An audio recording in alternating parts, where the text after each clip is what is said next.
یہ کتاب روشن کی آیتیں ہیں، ہم نے اس قرآن کو عربی میں نازل کیا ہے تاکہ تم لوگ سمجھ سکو۔ اے پیغمبر، ہم اس قرآن کے ذریعے سے جو ہم نے تمہاری طرف بھیجا ہے تمہیں ایک نہایت اچھا قصہ سناتے ہیں، اور تم اس سے پہلے بے خبر تھے۔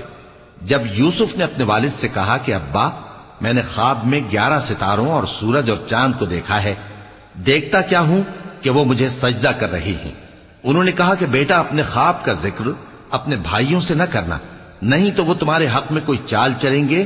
کچھ شک نہیں کہ شیطان انسان کا کھلا دشمن ہے، اور اسی طرح اللہ تمہیں برگزیدہ و ممتاز کرے گا اور خواب کی باتوں کی تعبیر کا علم سکھائے گا، اور جس طرح اس نے اپنی نعمت پہلے تمہارے دادا پر دادا ابراہیم اور اسحاق پر پوری کی تھی، اسی طرح تم پر اور اولاد یعقوب پر پوری کرے گا۔ بے شک تمہارا پروردگار سب کچھ جاننے والا ہے، حکمت والا ہے۔